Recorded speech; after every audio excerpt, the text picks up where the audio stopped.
Characterology and NET by David Ackerman, D.C. Every child comes into this world expecting perfect unconditional love from both parents, and none of us get it. And then as adults, we continue to look for that same love we didn't get in our relationships. And the whole thing is kind of futile. It's like a repetition compulsion where the unconscious attempts to recreate the childhood experiences, the actual wounds, hoping that it'll be different this time, or that some healing will occur.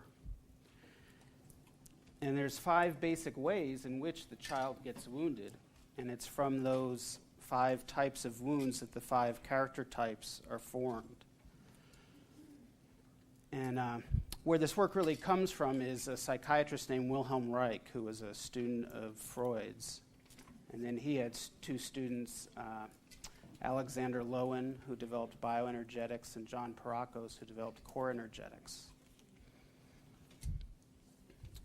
And for those of you not familiar with Wilhelm Reich, he's really, Scott talked about yesterday that Callahan and Diamond were the fathers of body-mind work with muscle testing, but Reich's usually considered the father of body-mind medicine in general. He's the one who came up with the terms like blocks, armoring, and this character analysis.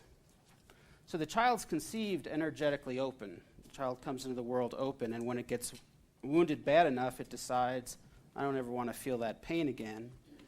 And a block occurs and a defending against that wound. Depending on the age or the developmental stage at which the wounding occurs determines which of the 5 character types are prominent. And we have to be careful about labeling people by the types, because what we're really labeling is their defense, not who they are in spirit, but their defense. And in reality, all normal people are made up of all 5 types. So we might label somebody one type, and it might mean they're 50% that defense, 20% another one, and 10% the remaining 3. And the names for the 5 types are like awful. They're old psychiatric terms, and so the names are not about what we associate the words with. They're just taken from these psychiatric categories, but they're not the same.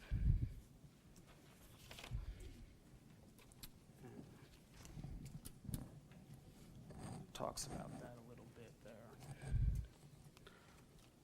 So the 5 types are called schizoid, oral, masochistic, psychopathic, and rigid. And in that order is the age or developmental stages at which they occur. So the schizoid wound usually happens around birth, but it can also be, as we found in NET, in utero. And Dan, would you come up? I'm having 5 people who are brave and generous enough to come up just to sort of model the types. It doesn't mean they're necessarily this type. A lot of people have worked on themselves so much that it may be covered over. And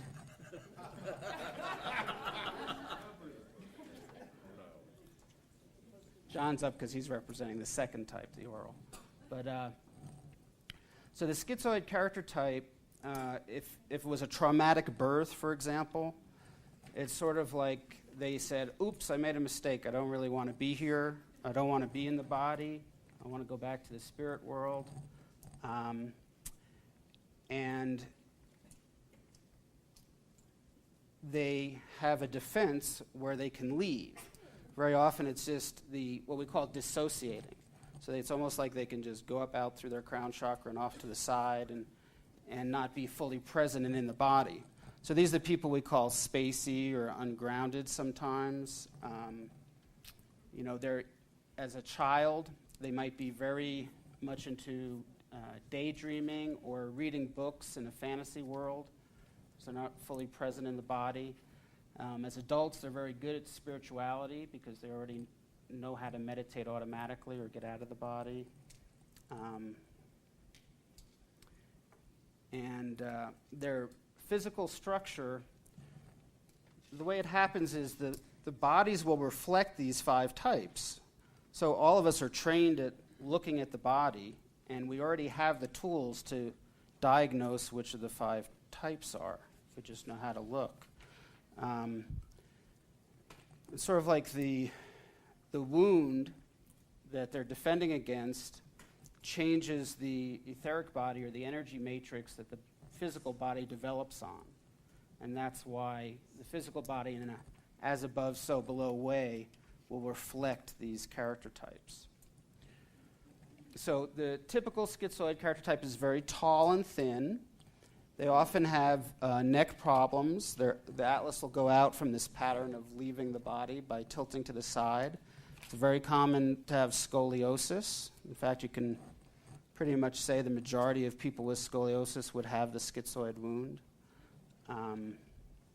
Their bodies tend to be somewhat disjointed or uncoordinated, the tall and thin. There's right-left asymmetries. And when working with this kind of person, you want to encourage them to be fully in their body. So you can do grounding exercises, recommend Tai Chi or those types of things. So that's really their life task, is to come fully into their life. They very often will not manifest abundance or things that they want in their life because they're saying they don't want to be here. So these are the people who, either believe they originally came from a different star system or, those kinds of things very often fit into that schizoid character type. The second type, the oral character type, is in some ways very similar. In some ways very similar to the schizoid, only the wound occurs around breastfeeding. So whereas the schizoid wound could be from conception to the first month of year, if there wasn't birth trauma, it could be just that the mother was hostile. Dr. Reich said that the first wounding that often occurs to people is in the eyes. If the child, when it looks at the mother's hostile or not fully loving, then a ocular block or wound first occurs there. With the oral type, there's the feeling that their needs will never be met, either because they weren't breastfed or if the breast was just taken away too soon. So they could have been fully breastfed, but if the breast was taken away too soon, that's the stage at which this wound occurs. The oral type is the patient who you often dread having come in your office because they're very needy. Energetically, they're unable to get energy for themselves, and so they can latch on. Sometimes it's originally to mom or other. They can actually latch on and suck your energy. And that's why you feel drained after working with the oral type. And no matter how much you do for them, it's never enough. So you want to avoid getting into a pattern of trying to mother them or take care of them, because then you're feeding into their wound. So the physical body of the oral type is very much like the schizoid, only usually not as tall. They may have pectus excavatum. They're collapsed. Their body's sort of collapsed around the heart. They may be the hypochondriac type, and their bodies are physically weak. They may go along with your fibromyalgia and chronic fatigue patients, may have that. And there's certain physical characteristics you might see in the oral type. Their lips might be either large or pouty, like they're still reaching for the breast.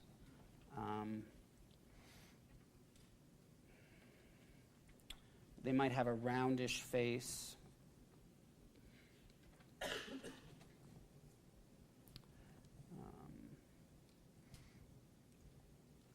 And it's abandonment and being deprived that leads to their wound. And the perfect healing for the oral type would be as if they could just pick themselves up by their bootstraps and be responsible for themselves. But they're always feeling like they need to get their energy and needs met elsewhere. Elva, you want to come up? The third type's the masochistic character type, which is like my body. So my body structure or Elva's structure, the masochistic character type. And this wound occurs between 1.5 years of age and 2.5 years of age when the child is developing their own essence. In other words, up until then, mom and the baby were one. Now the baby's developing their own identity, like the terrible twos. They're walking and talking. So if you have a controlling mother, a smothering mother, that would tend to make the essence of the child retreat and go inside. So for example, it could be humiliation over toilet training, invasion of one's space. Let's say the child does something creative, makes their first piece of artwork, and the mother takes the artwork and shows the neighbor and describes exactly what it is without letting the child express what it is.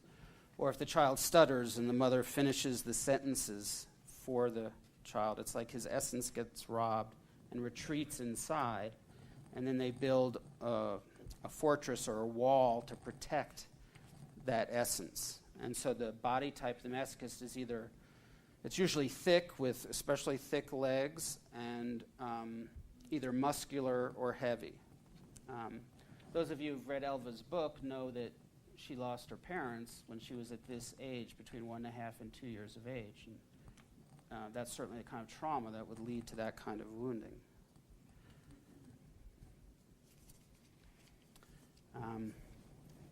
The masochist projects out onto the world that other people and forces control their life. So the same way that the parents were over-controlling at that stage, they tend to project that on the world. So they'll pick a mate who does the same thing. And the healing for the masochist comes through asserting for their own freedom.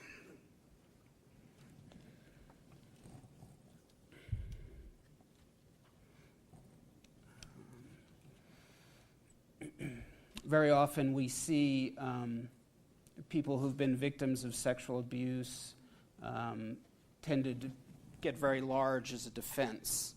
And it's the same concept of protecting that, the essence inside that's retreated. The fourth character type is called psychopathic. Once again, the words has nothing to do with psychopathy. Another name for the fourth one, and Julie, could you come up, please?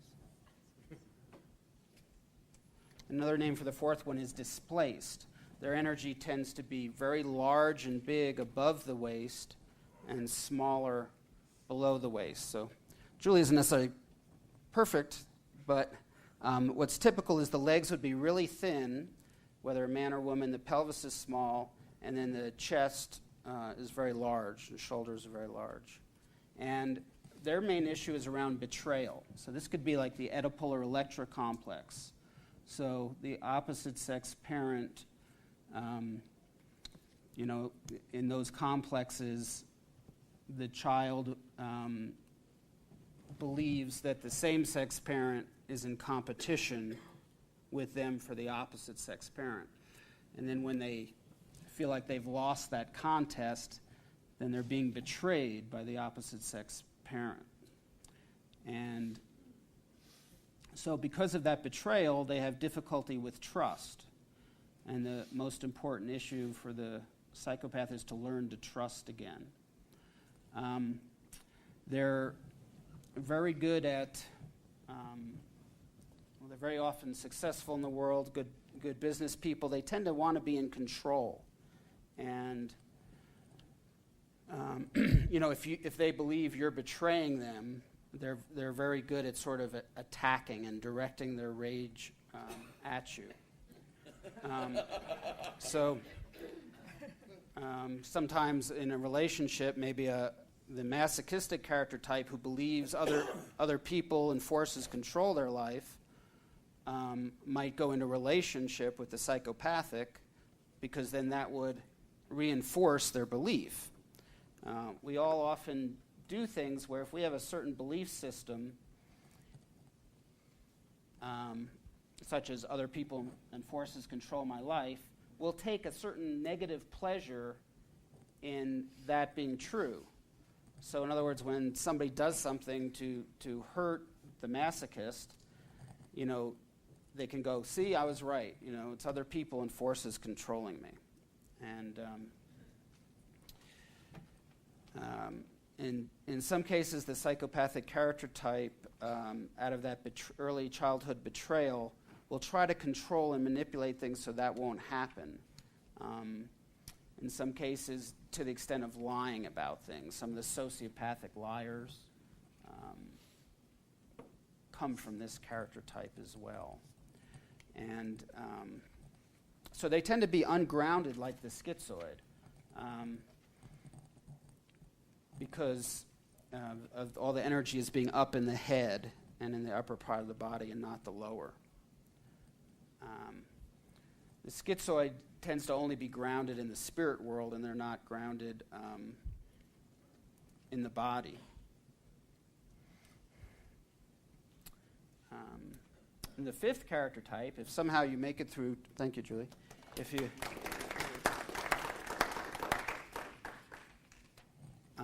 somehow you make it through childhood without being wounded already, the fifth character type is called the rigid character type. I think Al Gore lost an election because he was a rigid character type, or maybe he won, but either way. That was the big criticism, that he was rigid, right? That's what everybody said. Wayne, could you come on up?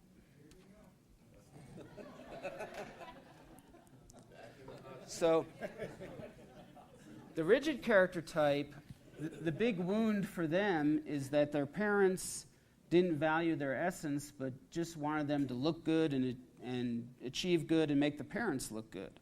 So if the child's valued for those things, the child is motivated to want to get the love and approval of their parents.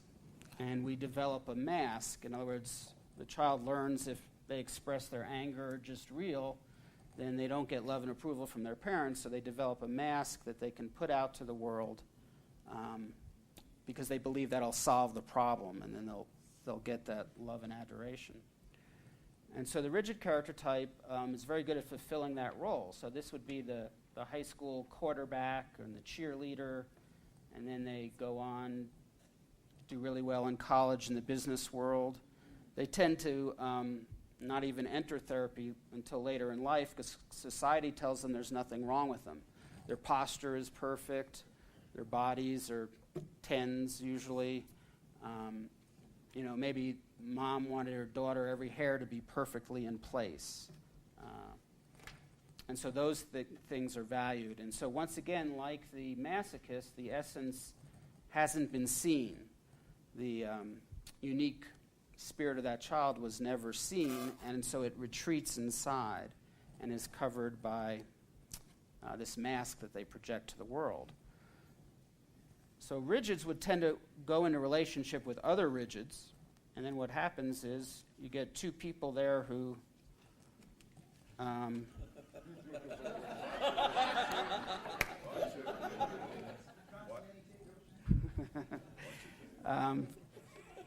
you get a relationship there's two people there who aren't authentic. There's two masks. And so very often the rigid has trouble maintaining a long-term intimate relationship, and that's what eventually leads to therapy. And what's healing for them is to be able to connect love in their heart with their sexuality. And sometimes the wound can also be similar to the psychopath in terms of like that Electra Oedipus complex, only at a later age, possibly even as late as the onset of puberty, is where they really feel like they've been betrayed by that parent. And there may have been a seductive nature to the relationship with the parent.